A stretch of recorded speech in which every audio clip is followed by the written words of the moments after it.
हमारे चैनल को सब्सक्राइब करें और बेल आइकन को दबाना ना भूलें। इस पावन स्थल पर आप सभी का स्वागत है। ये सामने देख रहे हैं, ये डाकू अंगुलीमाल उनके लेख में है। ये डाकू अंगुलीमाल की गुफा, यानी उनका मकान समझिएगा कि डाकू अंगुलीमाल जो है उसको ये दिखाया गया था कि 1999 कत्ल करेगा, 1000 कत्ल करेगा, तब जाकर के तेरी विद्या परिपूर्ण होगी। कंठस्थ विद्या हुआ करती थी। तो कहानी तो उसके पीछे तो बहुत लंबी है, मैं तो शॉर्ट पे बता रहा हूँ। तो वो आदमी उस रास्ते पर चल पड़ा और चलते चलते यहाँ के जो राजा हुआ करते थे, ये सारा देख रहे हो ना, 4.5 किलोमीटर का एरिया हमें वो एकड़ का एरिया मिल पाया है। ये सारा राजा पसे नदी का महल है। राजा पसे नदी की यानी प्रसेनजित, पसे नदी और प्रसेनजित का ये एरिया है सारा। तो उस समय बुद्ध काल में राजा प्रसेनजित यहाँ के राजा हुआ करते थे। तो वो भगवान बुद्ध के वो शिष्य थे। जब भगवान बुद्ध वहाँ आए तो डाकू अंगुलीमाल से लोग इतने त्राही त्राही कर चुके थे कि वो खाना देने वाली गई, वो वापस न लौटी, बच्चा गया वो वापस न लौटा, हलवा हल चलाने गया वो वापस न लौटा। तो बड़ी चिंतित मुद्रा में बैठे हुए थे प्रसेनजित। तो बुद्ध ने कारण पूछा कि भाई आप कैसे चिंतित हैं। उन्होंने बताया कि डाकू अंगुलीमाल का इतना बड़ा आतंक है, लेकिन हम उसे नहीं पकड़ पा रहे हैं। तो उन्होंने कि कहाँ डाकू अंगुलीमाल रहता है। तो ये पूरा जंगल था, वो इसी जंगल में, श्रावस्ती के जंगल में डाकू अंगुलीमाल रहता है। तो तथागत बुद्ध ने कहा ठीक है मैं जाता हूँ उधर। सभी लोगों ने मना किया, पहरेदारों ने मना किया कि आप उधर मत जाइए, लेकिन बुद्ध फिर भी निर्भीक होकर के इधर आए।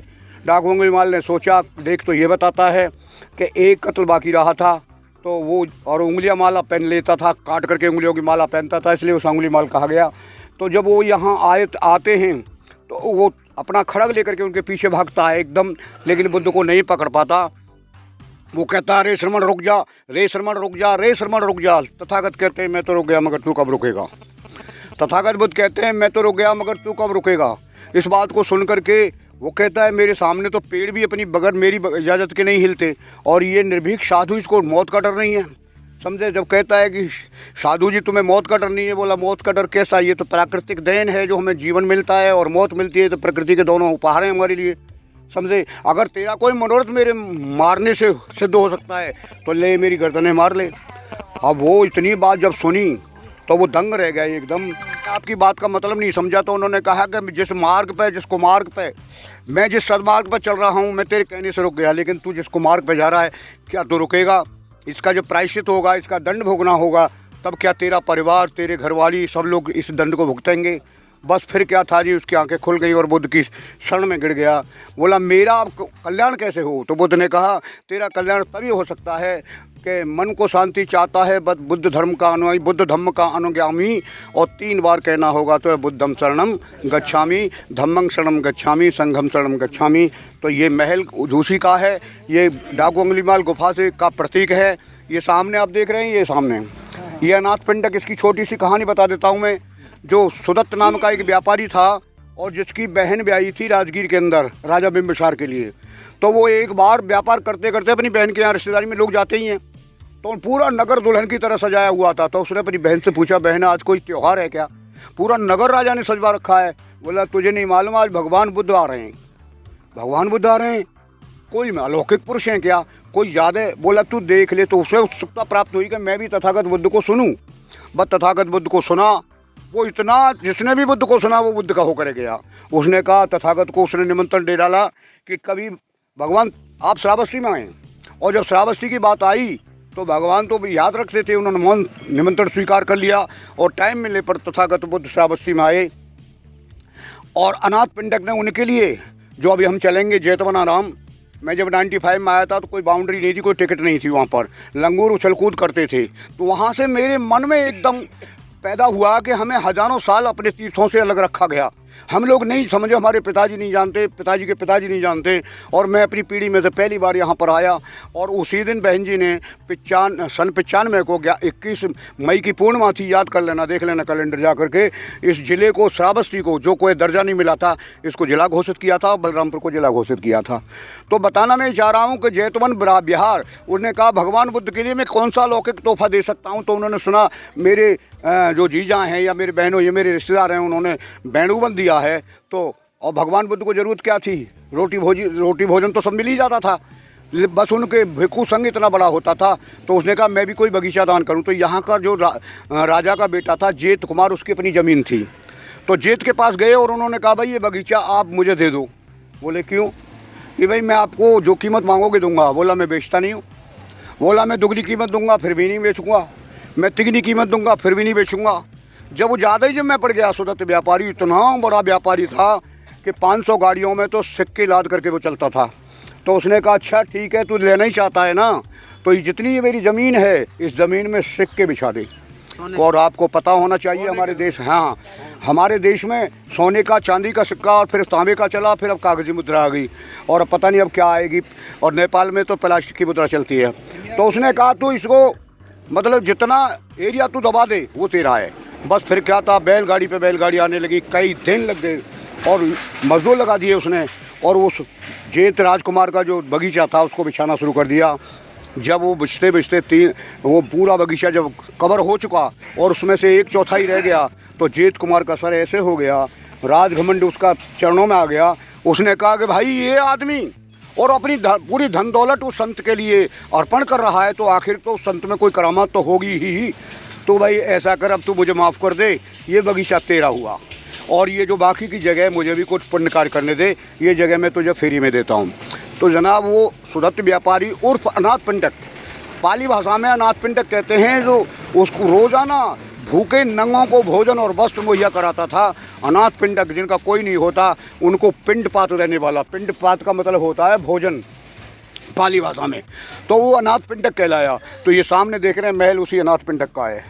लेकिन लिखने वाले इतिहासकारों ने हमारे महान बौद्ध भिक्षु अंगुलीमाल, जिनका नाम अहिंसक है, अहिंसक को अंगुलीमाल बना डाला और उनको डाकू की संज्ञा दे डाली। उस पर एक फिल्म भी फिल्माई गई है, आपने सबने देखी होगी फिल्म, हैं जब हो मन डामाडोल और हृदय हो डामाडोल, हाँ तब मानव तू मुख से बोल, मुख बुद्धं शरणम गच्छामि, जो भारत भूषण एक्टर है। तो ये जो देख रहे हैं आप, ये इस पर आप ऊपर चढ़ के देख सकते हैं। आइए, ये छोटा सा, हाँ सन 2000 में जब हम आए थे यहाँ पर, तो ये पूरा मिट्टी का टीला था और जो गुफाएं थी वो भी मिट्टी की बनी हुई थी, ईंटें नज़र नहीं आती थी और यह भी मिट्टी से ढका हुआ था। इसके बारे में बाद में पता लगा ये बाउंड्री वगैरह कुछ नहीं थी, उसके बाद लोग इसको निकाला गया है। ये सारे जो हमारे उत्खनन में प्राप्त हुए हैं, आप ये बात सुन लीजिए, ये सब मतलब तब्दील हो गए थे मिट्टी के टीले में। अभी मैं इधर को जाऊंगा, थोड़ा सा गया था उस ज़माने में 95 में जब मैं गया था, तो यहाँ मुझे लोगों ने, स्थानीय लोगों ने बताया कि मीरा का मज़ार है। जब मैं मीरा के मज़ार पे गया तो वो खुदाई चल रही थी, तो खुदाई चल रही थी, उसमें 2 कुएँ निकलते हुए मैंने देखे और कमरे देखे वो जंगल में कोई इधर को जा करके। तो ये सारा उत्खनन में मिला है, ये सारे तब्दील हो गए थे टीलों में। अब हम इसकी परिक्रमा लगा करके अनाथ पिंडक महल देखेंगे, उसके बाद जैतवन बिहार। ये देखिएगा गुरु जी, थोड़ा सा और साइड से थोड़ा, इसमें होकर के 4 बार मैं निकला, 4 बार इधर आया, 4 बार उधर गया। इसमें पानी कीचड़ भरा रहता था, लेकिन इसमें बताते हैं एक घटना घट गई थी, नौजवान बच्चे आ गए थे, अब समझाइए आप, उनमें थोड़ा भगदड़ पड़ गई थी, तब से इसको मतलब, और वैसे भी क्षति ना पहुँचे, इसके ऊपर चढ़ते थे जूता पहन के लोग। तो ये सब मतलब बाउंड्री पार है ये गुफा। यही गुफा था कि जब वो पढ़ता था तो जो गुरवानी थी, हुआ क्या कि और जो शिष्य थे उनसे जलते थे कि पढ़ने में बड़ा मेधावी छात्र था ये। तो उसने क्या काम किया, भाई इसको बदनाम किया जाए, गुरुजी इसी पे ज़्यादा मतलब कृपा पात्र बने हुए इनके। और उसने जाकर के उल्टा सीधा कह दिया कि गुरुजी ये तुम्हारे पीछे तुम्हारे घर जाता है बार बार। भाई एक संदेह गुरु के दिमाग में पैदा किया, तो गुरु ने सोचा और गुरु ने ये मान लिया कि भाई ये आदमी भ्रष्ट हो गया है और ये मेरी घरवाली के संपर्क में है। तो उन्होंने कहा, यकीन नहीं किया उस आदमी ने, अपनी बुद्धि पे विश्वास नहीं किया और उसने कहा कि जाओ। उन्होंने कहा गुरुजी मेरी विद्या पूर्ण कब होगी, क्योंकि कंठस्थ विद्या होती थी। उन्होंने कहा तेरी विद्या पूर्ण जब होगी जब तू 1000 कत्ल करके आएगा। ये उनका इतिहास है, इसलिए मैं ज़्यादा जोर नहीं देता इस पर। उन्होंने कहा 1000 जब कत्ल करके आएगा। एक हमारे इतने महान बौद्ध भिक्षु के लिए जो ये बौद्ध धर्म का आधार हैं, उनके इतिहास को इतना ग्रहणित किया गया है। अब मैं एक बात यहाँ कहना चाहूँगा कि आपने देखा भगवान बुद्ध ने कहा मैं तो रुक गया, तू कब रुकेगा, ठीक है ना। और यही बात किसके साथ घटती है, रत्नाकर के साथ में, रत्नाकर के साथ में। और वो बात कह तू उल्टा मरा के तो तेरा कल्याण हो जाएगा। और यहाँ बुद्ध क्या कहते हैं कि तू बुद्धम शरणम गच्छामि के तेरा कल्याण हो जाएगा। केवल पात्र बदले हैं उन्होंने, क्योंकि बाहर से लोग आए थे, चारपाई लेके नहीं आए थे, बर्तन लेके नहीं आए थे, यहाँ तक अपनी औरतें भी लेके वो लोग नहीं आए थे यहाँ पर। ये सब कुछ हमारा है और हमारे इतिहास को उन्होंने तब्दील किया। किसी को राम बनाया, किसी को कृष्ण बनाया, किसी को कुछ बनाया, किसी को कुछ बनाया। तो जो हिंदू की नीति थी तो यहाँ तक इतिहास लिखा है उन्होंने कि 1999 कत्ल करता है वो, और उसकी माँ भी पहुँच जाती है, उस पर भी खड़ग उठाने की शुरू करता है। उसके बाद बुद्ध पहुँच जाते हैं, जो मैं बता चुका हूँ। बुद्ध के धम्म में दंड तो है, बुद्ध के धम्म में दंड तो है, लेकिन है क्षमा दंड। बुद्ध ने हमेशा जिसको भी दिया वो क्षमा दंड दिया है, मृत्यु दंड नहीं दिया, कोई और दूसरा दंड नहीं दिया, केवल क्षमा दंड देते हैं बुद्ध। तो राजा प्रसेनजित का महल है जो खंडर के रूप में आज हमें प्राप्त हुआ है यहाँ पर, और इसमें कोई शक नहीं है कि वक्त के थपेड़ों ने, प्रकृति की मार ने और धम्म के विद्वेषियों के अनाचार ने इसको इस स्थिति तक पहुँचाया है। आप ये सामने देख ही रहे हैं, मैं बता चुका हूँ, ये अनाथ पंडक का महल है। और ये जब जगह जगह आप टीले देख रहे हैं, इसमें धरोहर छुपी पड़ी है। ये सहेठ और महेठ का एरिया कहलाता है। जब यहाँ पर बाहर के आक्रांताकारी आए थे तो यहाँ पर दो ही धर्म चलते थे, महावीर स्वामी का जैन धर्म और तथागत बुद्ध का बौद्ध धर्म। जो भी नुकसान पहुँचा है सबसे ज़्यादा बौद्ध धर्म के तीर्थ स्थलों को पहुँचा। तो साथियों, हम दो की बात तो करते हैं, तीन की बात नहीं करते। 3 लोग आए थे यहाँ पर, मध्य एशिया से आने वाले लोग सबसे पहले आए थे यहाँ, जो आर्यन कहलाते हैं, आर्य कहलाते हैं। और यहाँ पर मुग़ल आए थे, आने को तो कई लोग आए, डच आए, हूण आए, पुर्तगाली आए, जापानी लोग आए, ग्रेट ब्रिटेन से लोग आए। तो हम शॉर्ट में ही बताते हैं कि अंग्रेज़ यहाँ आया, मुग़ल यहाँ आया और आर्य यहाँ आए। वक्त के अनुसार मुग़ल भी यहाँ से चले गए, अंग्रेज़ भी यहाँ से चले गए, लेकिन एक व्यक्ति जो इसमें साइंस को पैरों तले रौंदने का कार्य करता है, किसी भी नीति नियम को नहीं मानता, वो आज हमारे देश में विद्यमान है। और वो संस्कृति ऐसी विलय हुई है कि ध्वंस बहुत आसान मगर निर्माण कठिन है, और पतन बहुत आसान मगर उत्थान कठिन है। समता और विषमताओं के कोलाहल में अपने और पराये की पहचान कठिन है। आज वो स्थिति बनी है कि हम अपने और पराये की पहचान भी नहीं कर पा रहे हैं। और सच बात तो यह है कि हम अपने पराये की हर चीज़ में अपने पराये की पहचान करें। जो हम करते रहे वो हमारा मूल संस्कार नहीं थे, जो हम पढ़ते रहे वो हमारा मूल इतिहास नहीं है। जब हम अपनी इन जगहों पर आते हैं तो हमें वो हज़ारों साल के मूल इतिहास का बोध होता है और हम अपने इतिहास से रूबरू होते हैं। तो अभी आपने देखा भंते अंगुलीमाल की गुफा को देखा, और सुदत्त व्यापारी उर्फ अनाथ पिंडक के इस महल खंडर को देखा है। उसके बाद हम चलते हैं जो प्रिंस जैत कुमार से जो जगह खरीदी थी सुदत्त व्यापारी ने, भगवान बुद्ध को जैतवना राम बना करके दान में दिया था, हम उसके दर्शन करेंगे।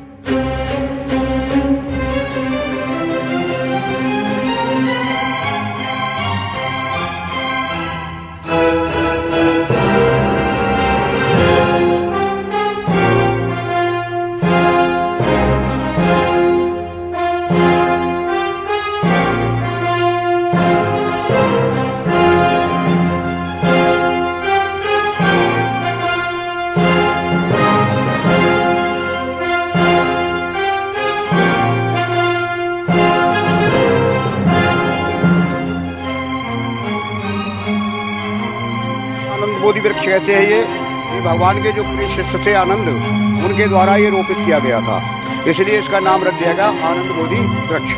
और बोधि का मतलब जानते हैं ज्ञान। हमारे लिए जो बाबा साहब में और भगवान बुद्ध में विश्वास रखते हैं, क्यों कि बाबा साहब ने हमें बुद्ध को दिया है। बाकी तो बुद्धि से ही बुद्ध का बुद्ध धम्म किया ग्रहण, बाबा साहब अम्बेडकर किया बुद्ध अध्ययन बुद्ध की शरण में जाके, और बुद्धिवादी बने बुद्ध की शिक्षा पाके। अगर हम ये क्वेश्चन अपने आप से करें कि कै प्रेमी घबराए अगर मुस्लिम बन जाते, ईसाई बन जाते या कुछ और बन जाते बाबा साहब हैं, तो फिर हम कहाँ जाते?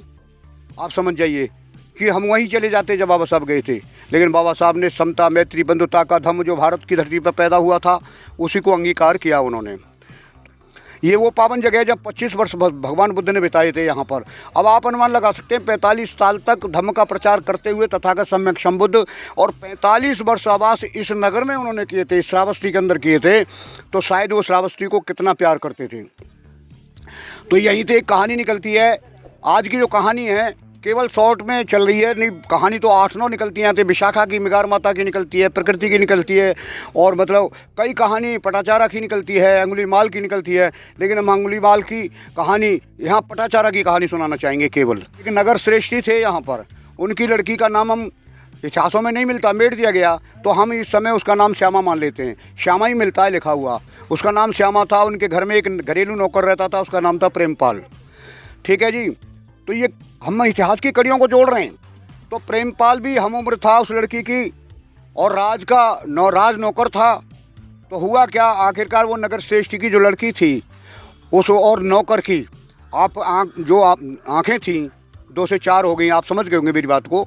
उनमें आपस में प्रेम हो गया, और प्रेम ऐसा परवान चढ़ा कि धन मद, आयु मद, कुटुंब मद, सुहद और राग मद जब लगते हैं सभी मद हैं रद। धन का घमंड, धन मद, आयु का घमंड यानी जवानी का घमंड, धन मद, आयु मद, कुटुंब मद यानी कुटुंब कबीला बड़ा हो उसका घमंड। लेकिन अनुराग, प्रेम, जो प्रेम का मद होता है, यानी इसे अंग्रेजी में कहते हैं हम हिस्टीरिया। हिस्टीरिया का रोग जब लग जाए, चाहे हमारी बेटी हो बेटा हो, तो वो माँ बाप को भी जिन्होंने जन्म दिया उसको भी दरकिनार कर दिया जाता है। ये कहानी आज से शुरू नहीं हुई है, जब से ये सृष्टि रची गई तब से हुआ है। तो वो जो करके क्या करते हैं कि दोनों के दोनों यहाँ से फरार हो जाते हैं। और फरार जब हो जाते हैं तो जो भी धन पैसा बांध करके अपने घर से ले गए थे, तो यहाँ पास में जब इधर जाएंगे आप, तो यहाँ नदी बहती है। एक नदी बहती है, और ये एरिया डुबाऊ एरिया है। यहाँ पर जब बाढ़ आती रहती है अक्सर, इस साइड में ये श्रावस्ती डूबती रहती है। और उत्तर प्रदेश का सबसे गरीब जिला भी है श्रावस्ती, आप देखें सर्च करके। तो जब वो निकल जाते हैं वहाँ से, तो उसको एक पुत्र पर रत्न की प्राप्ति होती है, पति पत्नी की तरह रहते हैं।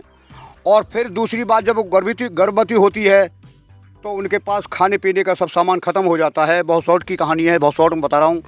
तो वो अपने पति से, प्रेमपाल से कहती है कि बेटी आप घर या बाप कर, अब नगर वापस चलो, मेरे माता पिता बड़े दयालु हैं, हमारे बच्चे भी नहीं मर जाएंगे भूखे प्यासे, और हम लोग भी इस तरह की ज़िंदगी कैसे जिएंगे। तो नौकर कहता है कि मैं तुम्हारे घर का एक मामूली नौकर था श्यामा, क्या तुम मुझे साक्षात मौत के आगोश में देना चाहती हो? मैं नहीं जाऊँगा। लेकिन राजहट, बालहट, क्रियाहट, ये है बुरी बलाएँ, समझे। जब हट कर जाता है, बालहट भी बहुत बुरी है। तो कहने का मेरा मतलब है, दूसरी बात, जब वो गर्भवती होती है तो ये वो नगर को वापस चल देते हैं। नगर को जब वापस चलते हैं तो उसे रास्ते में चलने से प्रसव पीड़ा होती है, और दूसरे पुत्र रत्न की प्राप्ति भी उसके लिए हो जाती है। आज तक वो जगह न कोई चिन्हित कर पाया है कहाँ वो पुत्र पैदा होते हैं। तो जब वो पैदा हो जाती है तो वो क्या करती है, 2 बच्चे हो गए उसके पास में। अब एकदम प्रसव पीड़ा ऐसी चीज़ होती है, हमारी बहन बेटियां जानती हैं इस बात को, हमसे ज़्यादा बेहतर वो महसूस कर सकती हैं। जहाँ मतलब वो बच्चा पैदा दूसरा जन्म लेता है, वहाँ बिल्कुल सूखा पेड़ खड़ा हुआ था, तो पेड़ के नीचे ही बच्चा पैदा हो गया। अब बच्चे को थोड़ा छाया देना है, तो प्रेमपाल उस पेड़ पर चढ़ता है कुछ कपड़ा बांधने के लिए। जैसे आज हमारा बोधि वृक्ष पतझड़ हो रहा है बिल्कुल, तो चढ़ता है। तो उसमें एक सांप रहता था, पुराने पेड़ों में खकोलर होती है तो उसमें सांप घुस जाते हैं। तो सांप रहता था, सांप ने समझा मेरे घर पे अटैक करेगा, उसने अपनी असुरक्षा महसूस की और उसने उस प्रेमपाल को डस लिया। उसकी 5 मिनट के अंदर तत्काल मौत हो गई। जब उसकी मौत हो गई, अब बताइए, एकदम हाली मांस का लोथड़ा बच्चा और ये प्रसव पीड़ा में पड़ी हुई हमारी फीमेल, और उसका पति वहाँ मर जाए। उसने साहस बटोरा, और साहस कब आता है हमारे पास में, जब हम बिल्कुल मतलब हेल्पहीन हो जाते हैं, हमारी कोई मदद करने वाला नहीं होता ना, तो फिर हमारा सेल्फ कॉन्फिडेंस हमारी मदद करता है। तो वो सूखी लकड़ियाँ इकट्ठा करके पति का दाह कर देती है, और अपने दोनों बच्चों को लेकर के, ये जो एरिया आप देख रहे हैं इसके पीछे जाएंगे आप 1-2 किलोमीटर पे, तो वो इधर ही आती है। और जब आती है तो नदी के उस पार देखती है तो धुआं जल रहा है, धुआं उठ रहा है आसमान में। तो एक नगरवासी नदी पार करके उधर जा रहा है, और वो नदी में अपने हाथ पैर धोती है। वो पहचान लेती है ये तो हमारे ही श्रावस्ती नगर का है, तो इसको पाली भाषा में श्रावस्ती बोलते हैं, हम हिंदी में बोल रहे हैं श्रावस्ती इसको। तो वो कहते हैं भैया, तो ऐसा लगता है कि तुम श्रावस्ती से आ रहे हो। कौन बहन, श्यामा तो नहीं है तू? कहाँ? अरे बहन, तू कहाँ गुम हो गई थी? बोले भैया ये बताओ, मेरे परिवार की कुशलात बताओ। तो कहता है बहन, बहुत आने में देर कर दी तैने, तेरे परिवार में आदमी की तो बात छोड़ दे, कोई कुत्ता भी नहीं बचा है। ऐसी दुर्घटना हुई है घर के अंदर, मकान ध्वस्त हो गया, सारे लोग दब के मर चुके हैं उसके अंदर। और देख तेरे माता पिता और तेरे भाई की ये शमशान में जो है धुआं उठ रहा है, वही लाश जल रही है, उसका धुआं उठ रहा है। ये कहानी सुनाना बहुत ज़रूरी है यहाँ पर, और ये कहानी केवल और समर्पित उपासकाओं के लिए है। और सोचना, आपसे ही क्वेश्चन पूछूंगा फिर मैं। तो उन्होंने कहा कि अब बताइए, जिसका पति मर गया हो और जिसका माँ बाप खानदानी समझ नष्ट हो गया हो, उसके दिमाग पर शौक लगेगा नहीं लगेगा, वो विक्षिप्त होगी नहीं होगी। और विक्षिप्त को पाली भाषा में पटाचारा बोलते हैं, समझे। वो पागल जैसी हो जाती है और फिर भी साहस को बटोरती है और साहस बटोर के उस नदी को पार करती है। नदी में बेग ज़्यादा था तो उनके दोनों बच्चों को लेकर तो मैं नदी पार कर नहीं पाऊँगी। तो जो हाली बच्चा था मांस का लोथड़ा, उस बच्चे को झुंड वगैरह होते हैं ना, झाड़ी वगैरह, उस किनारे पर रख के और एक बच्चे को कंधे पे बिठाती है और वो नदी पार कर लेती है। जैसे ही वो नदी के दूसरे किनारे पहुंचती है तो हमारे देश में गिद्ध जानवर होता है जो 100 किलोमीटर तक को देख लेता है, गिद्ध जिसे बोलते हैं। गिद्ध की नज़र जाती है, बोला भाई बड़ा ताज़ा आज तो भोजन मिलेगा।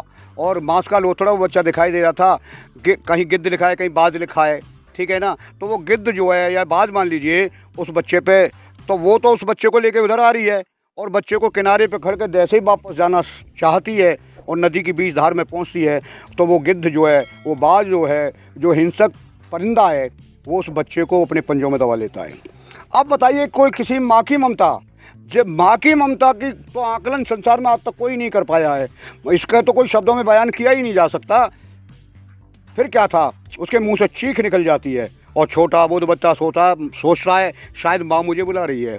जल थल का ज्ञान नहीं है, वो आगे बढ़ जाता है। जब तक बाज लेकर के उसे उड़ जाता है, गिद्ध लेकर उड़ जाता है उसे, और वो बच्चा नदी में जो है उसे जल थल का तो ज्ञान है ही नहीं, तेज धार है, वो बच्चा उस नदी में बह जाता है। यानी पति वहाँ मर गया, माँ बाप मर गए, घर बार परिवार मर गया और दोनों बच्चे भी नदी के हवाले हो गए। अब बताइए उस नारी की क्या हालत रही होगी। अब वो पागल हो जाती है, कट्टर के कपड़े फाड़ लेती है, विक्षिप्ता हो जाती है बिल्कुल, यानी बुद्धिहीन हो जाती है। और वो मेरे बच्चे मेरे पति, मेरे बच्चा मेरा पति, मेरा बच्चे मेरे पति, यही रट लगाए हुए और वो निकलती रहती है। एक जब पागल होता है ना तो लोग कितने उसके साथ पागल हो जाते हैं, समझे। आपने देखा होगा गली मोहल्ले में कोई पागल आ जाए ना, कोई नंगा आ जाए, चाहे वो फीमेल हो मेल हो, तो 20 तो उसके साथ वैसे लग जाते हैं, अरे भाई ये तो विक्षिप्त है, पागल है, तुम इसे तंग करने के लिए और लग गए। तो यही हाल था, लोग उसमें डेल मारते थे, बच्चे उसमें डेल मारते थे, लहूलुहान हो रही थी, घूमते घामते। श्रावस्ती की रहने वाली तो श्रावस्ती की तरफ तो आई ही थी। वो श्रावस्ती में भगवान बुद्ध इसी पावन जैतवन आराम में धम्मोपदेश कर रहे थे बैठ करके, बस कुटती पिटती चिल्लाती हुई जब भगवान बुद्ध की तरफ आई तो भगवान बुद्ध तथागत सम्यक संबुद्ध ने देखा ये तो नगर श्रेष्ठी की बेटी श्यामा है। तो उसने कहा श्यामा पूर्ण स्मृते पूर्ण स्मृते पूर्ण स्मृते, ये तथागत बुद्ध की वाणी है। उन्होंने कहा तुझे पूर्ण ज्ञान हो, यानी पूर्व का ज्ञान हो जाए, पूर्ण ज्ञान हो जाए, पूर्व का ज्ञान हो जाए, पूर्व ज्ञान हो जाए। इस तरह से जैसे ही उसको बोध होता है भगवान बुद्ध की शरण में आने के बाद में, तो अब आप समझ जाइए किसी को ये पता लग जाए कि मैं फीमेल हूँ और वस्त्रहीन हूँ, बिल्कुल लहूलुहान, बाल सूखे हैं मेरे, सब बिखरे हुए हैं, उसकी स्थिति क्या होगी। बस फिर क्या था जी, उसकी स्थिति देखने लायक थी। तो उसने कहा, तथागत बुद्ध ने ऐसे मुंह फेर लिया, आनंद से कहा आनंद के मेरा चीवर उठाओ और श्यामा को ढक दो जा करके।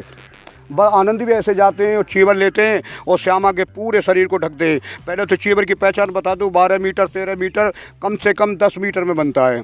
और भिक्षुओं के 5 कपड़े होते हैं, क्यों 4 बार चीवर धारण मैंने भी किया है। संगाटी होती है, बेल्ट होती है और आपका चीवर होता है, बनियान होती है, इस प्रकार से 5 वस्त्र होते हैं, 2 संगाठी जिसमें होती हैं। मेरा कहने का कुल मिला के मतलब है, बहुत शॉर्ट में कहानी को मैं लेकर चला हूँ। तो भगवान बुद्ध उस नंगी श्यामा को चीवर उड़ा देते हैं। अब मेरी बहन बेटियाँ बैठी हैं, मैं आपसे पूछना चाहता हूँ, पूजा करी थी मैंने भी अयोध्या के राम की, घंटी बजाई मैंने भी मथुरा के शाम की, भक्ति में अपनी नींद तक मैंने हराम की, लालच में यूँ ही ज़िंदगी बिरथा तमाम की। मैं अपना अनुभव बता रहा हूँ, सब कुछ किया हमने मगर यहाँ कुछ ना मिला है, और जो कुछ भी मिला है वो हमें अम्बेडकर से मिला है। आज तुम पायलट बन रही हो, आज तुम देश की लोकसभा स्पीकर बन रही हो, आज तुम जो है देश की राष्ट्रपति बन रही हो प्रतिभा देवी सिंह पाटिल, तुम देश की प्राइम मिनिस्टर बन रही हो इंदिरा गांधी, ये सब नारियाँ ही तो हैं। इससे पहले क्या था, इस नारी के 5 पहर पुरुष का जीवन खेला है, फिर भी इस पुरुष विधर्म ने खद में उसे ढकेला है। मैं किसी पर उंगली नहीं उठा रहा हूँ, लेकिन चुप रहा न जाए, बोला भी न जाए तो चुप रहा न जाए। सत्य को कैसे छुपा लिया जाए, आखिर कोई आदमी तो होगा इसको सत्य को उजागर करने के लिए। तो मैं बताना चाह रहा हूँ कि जब कृष्ण भगवान की तुम पूजा करती हो, व्रत उपवास रखती हो, तो कृष्ण नंगी गोपिकाओं को पेड़ पर लेकर चढ़ जाता है। सुख सागर प्रेम सागर पढ़ लेना, कृष्ण की कहानियाँ पढ़ लेना, आपको पता लग जाएगा, समझे। और जब राम की बात तरफ जाते हैं, लोग कहते हैं हमारी भावनाएं आहत हो रही हैं। अरे हम तुम्हारा ही लिखा हुआ इतिहास तो बता रहे हैं हम। और जब राम के पास आती है वो सूपन खां, जो चौथे वर्ण समाज की लड़की थी, बुद्धिस्ट राजा की बहन थी, तो वो उसने रामायण के अंदर एक चौपाई आती है कि तो सम पुरुष नमो सम नारी, यह संयोग विद रचा विचारी। हम मान भी लेते हैं कि उसने पति बनाने के लिए अनुरोध किया होगा, तो नारी इंसान से नहीं करेगी तो किससे करेगी। लेकिन तुमने क्या बदला दिया कि मेरी तो शादी हो चुकी है, तुम लक्ष्मण से बात कर लो। अरे भैया, तुम चारों की तो शादी हुई थी जनकपुर में, इसी नेपाल की धरती पर जहाँ से हम आए हैं, और लक्ष्मण की पत्नी का नाम उर्मिला था। तो तुम झूठ कैसे बोल गए? मर्यादा पुरुषोत्तम थे तुम, तो झूठ कैसे बोले कि लक्ष्मण के पास गई, उसके नाक कान काट डाली। यानी मेरा कहने का मतलब, मेरा फोकस यही रुकता है जा करके, एक कपड़े चुराता है, नंगी स्त्रियों को देखता है, और एक नाक कान काटता है महिलाओं को, और एक भगवान बुद्ध हैं श्री श्रावस्ती के प्रांगण में अपना छीवर उस नारी के नाजुक अंगों को ढक देते हैं, बिल्कुल उसकी लज्जा को चीवर के अंदर ढक देते हैं। वो चीवर की बहनों, कदर करो। और इंसाफ आपने करना है कि दोनों में बुद्ध या युद्ध, तुम युद्ध चुनोगे या बुद्ध चुनोगे, भगवान बुद्ध मानोगे या कृष्ण मानोगे, राम मानोगे, ये तो आपने देखना है। क्योंकि श्री लगे जिस नाम पे महापुरुष ना जान, और महापुरुषों के नाम पे पहले लगे भगवान। कोई बता दे कि बुद्ध के आगे कभी श्री लगा देखा हो किसी ने? कोई मुझे बता दे बाबा साहब अम्बेडकर के आगे श्री लगा देखा हो? लेकिन मैंने खूब बचपन से पढ़ा है, श्री रामचंद्र जी महाराज, श्री कृष्ण जी महाराज। बस मेरी कहानी यही समाप्त होती है। कथा हमारे चैनल को सब्सक्राइब करें और बेल आइकन को दबाना ना भूलें।